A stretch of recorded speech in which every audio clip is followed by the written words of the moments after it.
This final video, which is part of our three-part series on quoting sources and support, is going to cover direct quotations.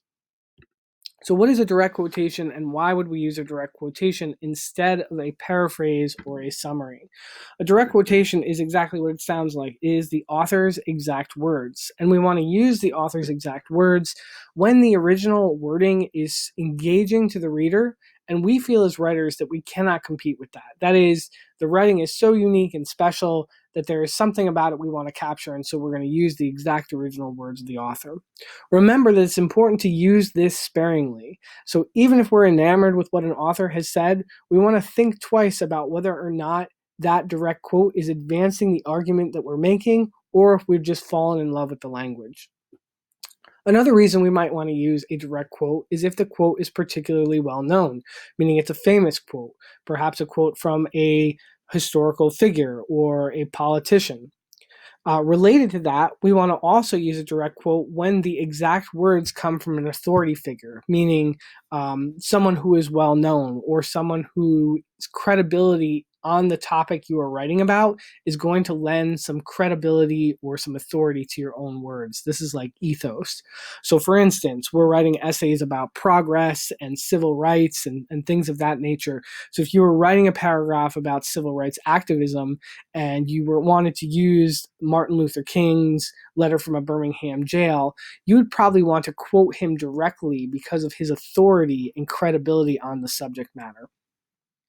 Another time we want to use direct quotes is if we want to make sure that we've given the writer's exact position or the exact position of the source. And we do this oftentimes if we want to argue against someone. Sometimes we'll present somebody else's ideas so we can explain why it is those ideas are correct, incorrect, or somewhat correct, but not all the way correct. And in that case, we want to make sure that we have used the author's exact words. Again, I want to stress that it's important to be selective in the use of quotation marks.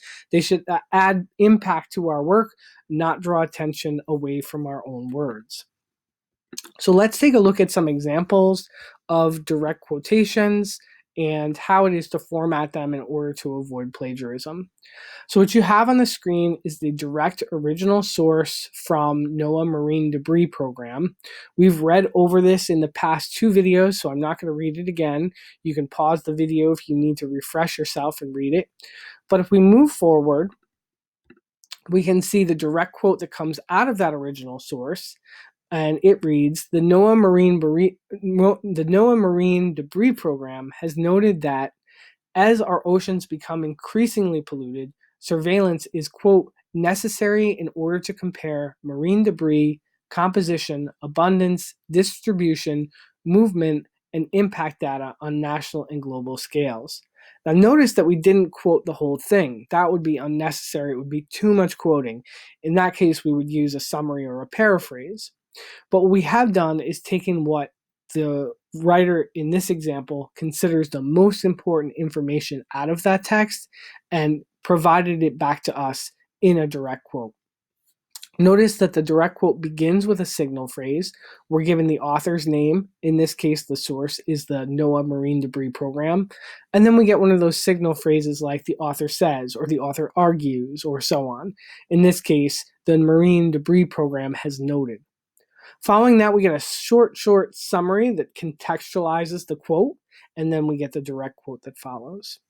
Notice that the exact words are in quotation marks. The quotation begins with the exact word and ends with the exact word, and the punctuation goes inside the quotation marks. Now, there is no parenthetical citation in this example. That would be the parentheses that come at the end with the author's last name and the page number. And the reason for that is because we have a signal phrase. When we're using direct quotes, we either need a signal phrase or we need the author's last name. Let's take a look at another example. In this example, we have a longer paragraph that includes both direct quotes and paraphrase. As I read this, I want you to notice how the text uses two forms of source support in order to move the ideas of the paragraph forward. Progress involves a great deal of commitment. If an individual or group seeks to change a law or policy that truly challenges the powerful, steadfast commitment is a must. Change is rarely brought about by people who are only casually interested in an issue. For example, wearing a Save the Whales t-shirt pales in comparison to chaining oneself to an oil tanker. The risks involved in the latter challenges power, thus it requires greater commitment. Social media can help facilitate activism, but it cannot take the place of in-person relationship building. In his article, The Revolution Will Not Be Tweeted, Malcolm Gladwell argues against the notion that social media can replace in-person activism. Quote, Facebook activism succeeds not by motivating people to make real sacrifice, but by motivating them to do the things that people do when they are not motivated to make a real sacrifice. Activism has been changed because new forms of communication. Social media has made it easier for ordinary people to organize. However, that organizing is not as effective.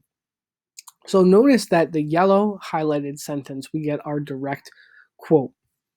We have our signal phrase that gives us the title and the author's name. We also get that short summary that gives us context for the quote, right? What is happening in the larger piece or the larger essay. And then around the direct words, we have quotation marks. Notice that this time, instead of a period, we have a comma, but it appears inside the quotation marks. And then, although we don't have the author's last name, we do have the page numbers on which it appears. The reason we don't have the author's last name in the parentheses is because it appears in the signal phrase earlier in the sentence. In the blue sentence, we have a paraphrase. These are Malcolm Gladwell's ideas, but they are not expressed in Malcolm Gladwell's original words.